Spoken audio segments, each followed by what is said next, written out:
All right, thanks, folks, for sticking around for this one. I'm Randolph from Renewable, Randolph Consulting, and a little bit closer. Yeah, that's good. Okay.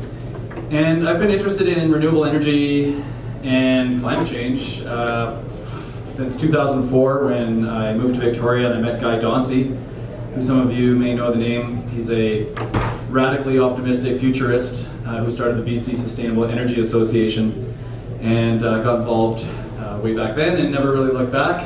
And over those 15 years or so, it's really phenomenal as someone who's got involved back when it was only Germany, basically, willing to invest in solar power, for example, and wind energy, to suddenly it becoming this massive worldwide movement where we have over 80,000 megawatts of, well, no, it's got to be more than that now. This summer we hit a major milestone globally, the first 1 million megawatts of wind and solar installed around the world, which is, that tells you we've arrived in a sense of having that momentum. So that's wonderful, but unfortunately through that time our emissions have continued to climb, and the intensity of its impact in destabilizing the chemistry of our atmosphere has persisted. So I really want to just give everyone a quick update on what's happening in the big picture tonight, because I know a lot of people are doing individual solutions and things you can do at home that will reduce your impact and also save you money, which is one of the nice double benefits of this. But I'm going to be talking about the benefits of renewable energy in resilience and adaptation to climate change driven impacts, which are now going to become by far the biggest concern and the biggest expense for governments around the world and for individuals as well. So we just had this announcement this summer, and sort of boring things like this are now starting to go viral on social media because of just how they coincide with physical, actual events that we or people we know are experiencing in their province, in their country, and in their state. And clearly the eyes of a man who's looked deep into the abyss and doesn't like what he's seen. So it's a happening thing, as we know here in BC from the wildfires, back-to-back wildfire seasons. That was the first last year. This was this year, and you can only see the progression there. And I really want to qualify this by saying this is not meant to depress anyone, because we have to take a whole new hard look at this type of thing, and it's got to be like a hot poker in the butt, and just start jumping. There's no time now for this. This is practical information. This is not to warn you something bad is coming. This is to say something bad is here, and here's what we can potentially do about it on a macro and on a micro level. So renewable energy has this amazing double quality where it can reduce our emissions and hopefully prevent climate change, but failing that, it can also really make the transition into this new era much less uncomfortable, I guess. So renewable energy, what is it? So here's a graphic that shows a number of different renewable energies. These are all renewable. They aren't necessarily all sustainable. Coal bed methane, maybe that's not renewable either, but that's clearly a fossil fuel. But you've got a few others here where you've got biogas with the cows, and then pyrolysis, which is digesting municipal waste, for example, landfill gas. These are examples that are based off of our waste streams. Not a bad concept, but this is my favorite. This is the great big fusion reactor in the sky that, as Tesla, Elon Musk said, just shows up every day to work and does its thing without complaining. There's a range of them, so it all depends on what's most suitable for a given location or application. So I want to speak just a moment quickly to solar and just the ability of solar to resist everything from hailstones to tornadoes and hurricanes. These are two photographs from Puerto Rico, where you see the solar panels here. Like, they kind of held the roof together. That's what they seem to do. We're not quite sure how well they'd stay out to fire. Probably not so well. But given that fire will destroy power poles and infrastructure that you rely on to deliver electricity to your home, having solar and a storage unit in the basement probably wouldn't be such a bad idea when it comes to resilience. I think solar can really reduce the anxiety and discomfort, not to mention insulate you from increased rate hikes from the utility who's trying to cover the cost of an enormous hydro dam that they really should not be investing in at this late grade stage of the game. Sure to push up rates.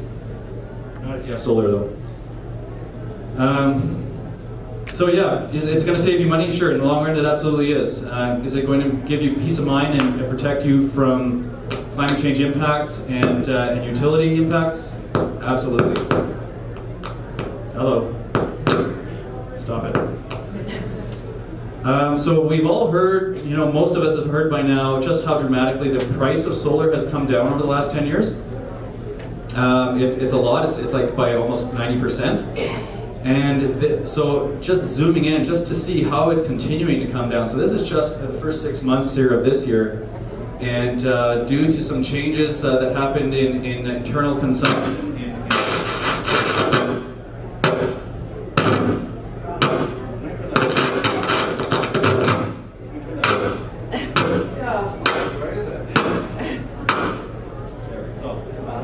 it's off. So can you hear okay without it? Yeah. So this graph will show you what happened this year. So again, it's just getting cheaper to do solar. The reasons are, and that's always been the biggest obstacle around it. It went down another, number of cents just because they decided to not build as much domestically, and they were going to export those panels instead. So we're down to 30 cents, below 30 cents a watt wholesale cost for solar. That's by far the lowest it's ever been, obviously. Will it continue to go down? Probably. So one of the questions people often ask, well, why don't I just wait till next year when solar is even cheaper and then I'll put it on? That's fine, but you'll have paid another 12 months of electricity to your utility. You just paid them another $1,500. So are you ahead? So you have to start weighing those trade-offs around cost and time. Yeah, it's a pretty good deal right now. Here's another great thing that people can do that really is starting to happen and will really interrupt things in terms of fossil fuel dependency, and which is really what got us into this mess, is being enamored with the technology that, let's be fair, is amazing. The internal combustion engine is amazing. It's amazing, but it's had its time. There's other amazing things to do that are a lot cleaner. So I don't want to take that away from any engineers or petroleum people in the room. Like, it was a good run. But the longer we push that out, well, now we pushed it out too long. Thankfully, there's things we can do, where we can actually reduce our consumption, drive a fun ride. People are starting to do cars on subscription. You don't even need to buy the electric car, you can just drive it on a subscription. And this is one thing I'm really passionate about, and I really want myself when it comes to toys or toys. So here's a quick little rundown. Net metering with BC Hydro. So we're generating a lot of power during the day with our solar panels. We're away at work or at school, so that's being exported to the grid. The grid is our battery. You don't need batteries in your basement. I keep hearing batteries. No, folks, you don't need batteries. The grid is our battery. So yay for BC Hydro. They have a net metering program. It's quite good. It's a good program.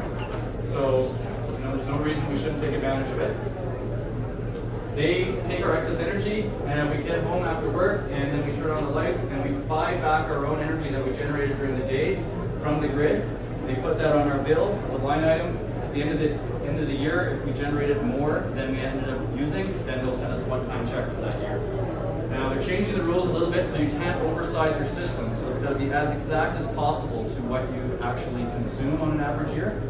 But there's a little bit of margin in there for if you were to have a new baby, get another appliance, something, get an electric car, you're going to end up consuming a little bit more. So size your system enough to cover any possible future loads.